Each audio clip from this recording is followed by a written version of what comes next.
Welcome to another video. Into this video I'm going to be working on the 1971 Challenger. It's outside, but it's a pretty nice day, so I'm going to actually start to getting the engine ready to take it out. That's going to be the first step here on this project. Stay tuned.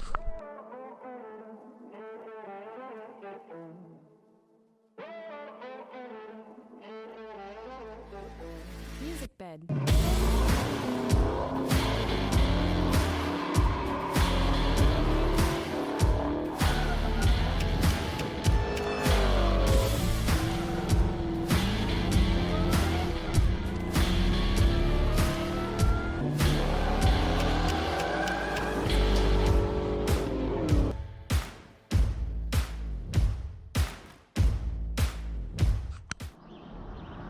Alright, so first thing we have to do is I'm going to take the engine and transmission out all at once. And so first things first is under the car here, this rust bucket under here, but I'm going to remove the drive shaft. That way I can take it out of the manual transmission. This is a 4-speed car. So I'm going to start with that. That looks like hopefully those bolts will come out of the flange there on the differential, but probably like a 1/2 inch. And then drive shaft should come right out. Once I get that out, I'll probably unhook the linkages from the shifter. I'm gonna say probably take that little cross member out as well, and then from there we'll go to the top of the engine, or the front I guess, and then start doing the motor mounts and all that. So there's not too much really to remove, so I'll get started with these, and then once I get those bolts loose, I'll show you guys if they came out easy or not. And look at this stuff here. I don't know if the camera picks it up, but it's had I don't know, those bugs to make like mud things. Gonna have to take that out of there. I think this is battery cables that went to the trunk at one point. I'll probably while I'm down here try to cut these out, just remove this. As you guys saw from the first video, the trunk floor is non-existent anymore. But regardless, with the new engine on this car, I really don't think I'm gonna keep the battery in the trunk, and if I do, regardless, I don't think this cable's gonna probably be used anymore. So anyways, I'm getting kind of sidetracked here. Let me get this drive shaft out, and then we'll see what we do next.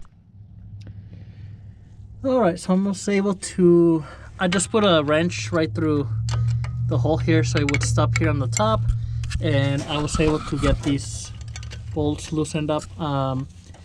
The 7/16 wrench fits kind of loose. It's probably just because of the bolts are old, you know, the rust has made them a little bit smaller, but they still, I was able to keep enough in there to get it loose. So I'm gonna just finish taking these off, and then the drive shaft should come right out.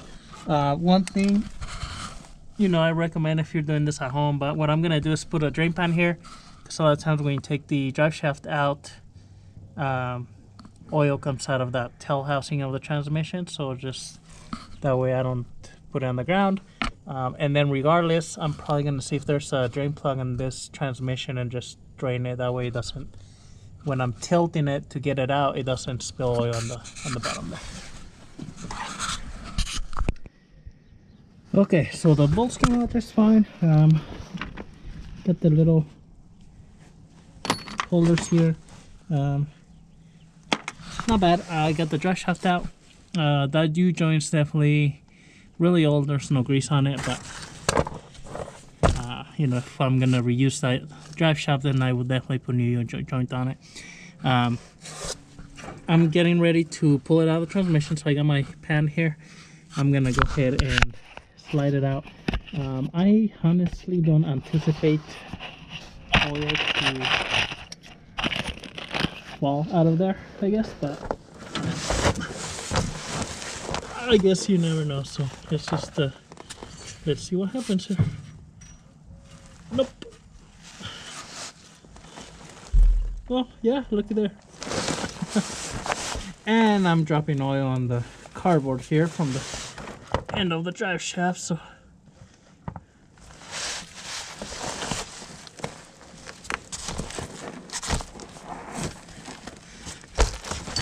but that is why I got the ring. So I'm gonna get a rag to clean this off the cardboard, and then I'm gonna move forward to the shift linkages here and this cross member, and then draining the oil off the transmission. Alright, so I'm removing the shifter here on top. The trick with removing the shifter is sliding a feeler gauge right here on the driver's side between the shifter, and there's like a little clip here. I mean, this hasn't been off in years, so I spray some WD-40 right around and just had to work the feeler gauge. It's easier if you work it kind of on one end, and once it's down about 3/4 of an inch or so, tilt it back so it catches the little tab, and then you start pulling it. So there's this little notches here on the shifter where you can kind of pry on it to help you pull it up, but it's going to be pretty tight if you haven't taken that off in a long time. So I'm gonna finish pulling this off, and then I'll go underneath and keep going. Alright, so underneath here, I took off the bolt here for the transmission motor mount, or transmission mount, and I'm taking the 4 bolts here for the cross member for the transmission. Once you take any of these bolts, the transmission is going to want to sag, so I got the jack kind of lifted it up just for a minute so I can take the bolts out. You know, that's tranny mount's pretty destroyed. And then I'm gonna go ahead, and this is a manual car, so I'm gonna go ahead and disconnect the manual linkage, clutch linkage. That should be all I need to do down here, besides moving to the front and disconnecting the engine mount. So I'm gonna take the last, I already took the nut off that bolt, so I'm just gonna pull that bolt off, and then I'll go ahead and move to the linkage and then the motor mounts, and that'll be it for under here. And then we'll go to the top, start getting the engine ready to jank it out all at once. I'm not sure if I can take the engine out the top of the car with the headers on, so if I have to, I may have to remove the headers from the engine and then just, you know, take the engine out by itself. But then once I get on top, I can see if that's gonna work. Alright, so I got this is the motor mount bolt that goes all the way through. Here on the driver's side, it was from the back forward. On the passenger, it was the other way, from the front backward. So got these out too. I also unbolted this chain that was spoofed on the frame into the block. So you know, like Toretto said, this probably had so much torque it twisted off the line, so that chain kept, I guess, the engine from lifting off the motor mount. I'm gonna assume that's what it's for. I got everything pretty much on the bottoms disconnected. I did take all the bolts for this exhaust manifold or this header off because the I don't know, torsion bar goes kind of in between, so I don't think I can pull the engine out with the header on there. So I took it off, and I could probably wiggle it down the bottom, but I'm just gonna wait till I lift the engine up a little bit and see, you know, just kind of maneuver it out. I'm gonna take the radiator, the hoses off here next. I might actually just go ahead and take the bolts off of this exhaust manifold on this side, just because of the gearbox and all that stuff on the way there. The shift linkage, I couldn't see clips to really take the linkage off of there, so I unbolted it from the frame. Once I move the engine, maybe I'll see if I'm able to unbolt it from the engine transmission side. So I'll have to kind of keep an eye on that once I'm lifting it. But almost time for me to get the, you know, the hoist, you know, we get a chain in here and start pulling it out. So I think I am gonna take this bolts off the exhaust manifold or this header, and then finish taking off the hoses here, radiator, I'm probably, you know, I'm not probably, I will not use this radiator. It's been open for all these years, so I'll go ahead and recycle it, even though it looks like it's the factory one. You know, regardless what happens, I'll probably just get like a new one or aluminum one as a replacement. So I'm gonna take this off and then get ready to pull it out.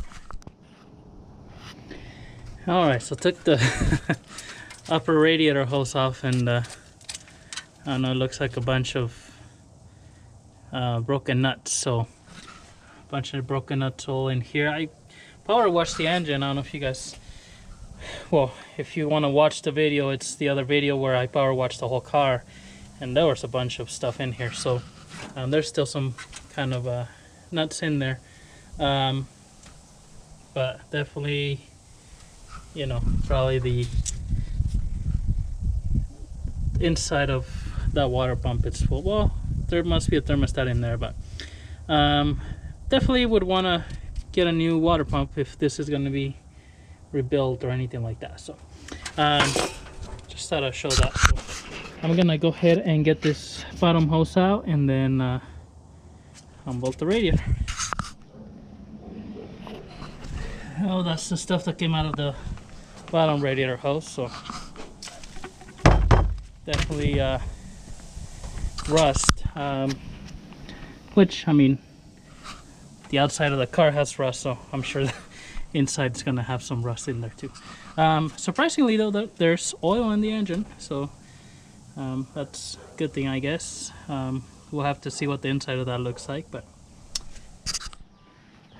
so I decided to take the intake manifold off and just grab the hoist from those bolts there. I was trying to get bolts here on the front, but those holes are pretty, you know, they have rust and stuff in there, and so instead of getting like a tap to really fix those, I'll just take the intake off and use those bolts, 4 bolts on top, to attach my engine leveler and pull it right from the top there.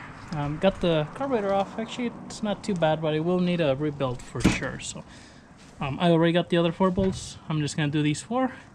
Take this one out. Okay, so got the intake out. Looks okay. I mean, I don't know. It's a nice Ellerbach intake here. It's a Torker 383 that's on there. Like I said, the Holley carburetor, I mean, it would need a good rebuild, but it's all right. I put all the bolts in a little bag there. Kind of run out of daylight here. Sun is setting back there, so I dropped the jack. That's why the engine's gonna tilt back,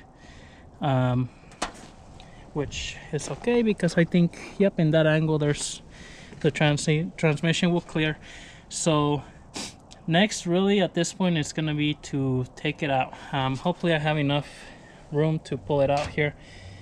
If not, then I might take some of this front accessories off of there, like the front pulley, water pump. That'll give me about 4 inches more.